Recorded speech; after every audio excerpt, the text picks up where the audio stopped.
wabarakatuh. Selamat malam, salam sejahtera bagi kita semua. Semoga kita dalam keadaan sehat walafiat, tidak ada kendala apapun. Perkenalkan, nama saya Sultan Abdul Qadir Al-Akbari, MPM 23 110 55 20 01 40, Prodi Teknik Informatika dengan garis pengampu. Itu Bu Serli Eskom Mkom. Saya dari kelas 3C Universitas Indonesia Batang. Baiklah, di sini saya akan mempresentasikan tentang analisa kasus kejahatan komputer yang belakang ini atau 2 tahun ini yang sudah pernah kita rasakan. Ya, baiklah, di sini saya akan mempresentasikan serangan ransomware pada Bank Syariah Indonesia tahun 2020. Baik, pendahuluan ya. Kejahatan komputer atau cybercrime itu telah menjadi isu yang sangat menonjol atau semakin mendesak di era digital ini. Salah satu kasus kejahatan komputer yang muncul dalam 2 tahun terakhir ini adalah serangan ransomware yang mengagetkan di Bank Syariah Indonesia pada tahun 2023. Kasus ini tidak hanya mengungkap kerentanan dalam sistem keamanan baik, tapi juga memberikan pelajaran berharga tentang pentingnya perlindungan data keamanan. Baik, kita masuk ke kronologi kejadian.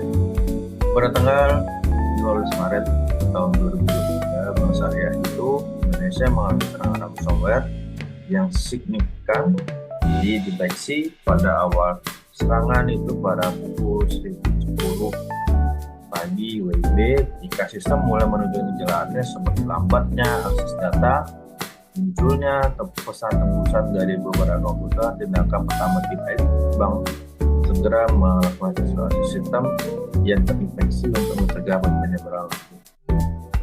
Pemberitahuan itu kepada otoritas dalam waktu 24 jam. Bank melaporkan insiden tersebut pada pihak berwenang dan terkait.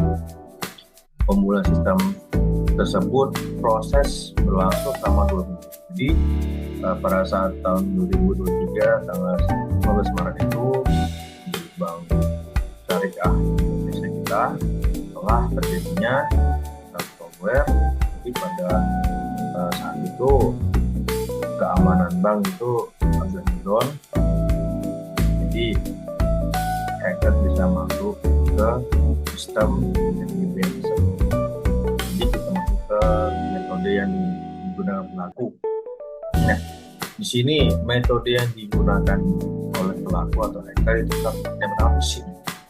Phishing itu pelaku menggunakan teknik ini dalam mendapatkan hasil awal ke sistem bank. Mereka mengirimkan email yang tampak resmi pada karyawan bank yang berisi tautan berbahaya.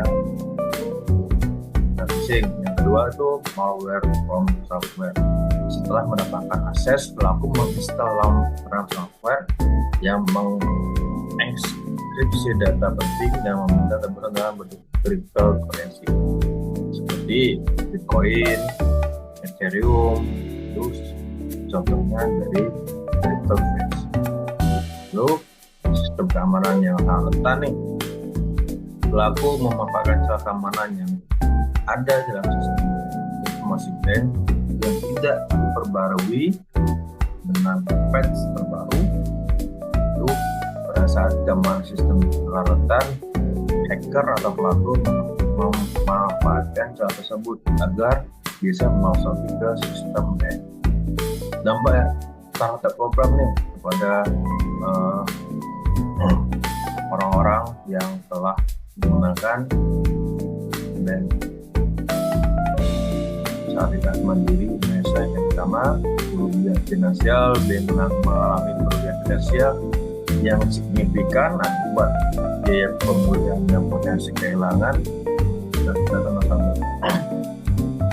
Kehilangan datanya itu meskipun sebagian besar data berhasil dipulihkan Arab, tapi ada beberapa penting data hilang yang didapat pada layanan. Reputasi yang sama kejadian ini perlu merusak reputasi bank syariah Indonesia di mata publik dan nasabah yang mulai melakukan keamanan data mereka. Jadi inilah dampak yang dirasakan oleh korban. Yang ketiga, yang keempat ini adalah kekhawatiran nasabah. Nasabah menjadi khawatir tentang keamanan informasi pribadi mereka. Jadi dampak tersebut ini mereka agak sedikit yakin sama, lalu kerugian finansial dari bank dan namanya Bank Syariah Indonesia agak sedikit. Lalu ada sistem cadangannya efektif, memastikan bahwa data cadangan dalam aktif dapat digunakan dengan cepat jika terjadi serangan. Seperti keamanan menggunakan teknologi keamanan seperti endpoint exchange dan response ETL untuk mendeteksi dan respon ancaman pada real time. Langkah-langkah yang seharusnya dilakukan oleh keamanan sistem bank, keamanan sistem bank harus melakukan audit keamanan secara berkala atau memperbarui sistem dengan terbaru pelayanan. Pelatih karyawan untuk mengadakan pelatihan sistem keamanan cyber untuk karyawan yang agar dapat mereka mengenali cara menginvestasi. Lalu sistem cadangannya efektif, memastikan bahwa tidak penting cadangan bawah itu dicatatkan secara rutin dan dapat digunakan dengan secara cepat jika terjadi serangan. Terakhir, implementasi teknologi keamanan menggunakan teknologi keamanan canggih seperti endpoint detection and response EDR untuk mendeteksi respons secara real time. Lalu ke pembelajaran yang diambil nih, kesadaran keamanan tentunya meningkatkan kesadaran keamanan dari cyber itu di semua level organisasi dari manajemen hewan, organisasi dalam keamanan. Organisasi harus berinvestasi dalam teknologi DM untuk melindungi data dan sistem mereka dari serangan cyber. Kolaborasi dengan pihak yang berwenang, kolaborasi sama yang erat dalam menggunakan lembaga keamanan cyber dan pihak yang berwenang dapat membantu dalam mendeteksi dan respon ancaman. Rencana tanggap darurat, setiap organisasi yang memiliki harus ada rencana darurat yang jelas untuk menghadapi keamanan cyber, termasuk komunikasi dengan nasabah dan menjaga. Itu kesimpulan yang kita bisa mengenal kasus serangan Indonesia pada tahun 2023 menunjukkan betapa rentannya isu keuangan terhadap serangan cyber.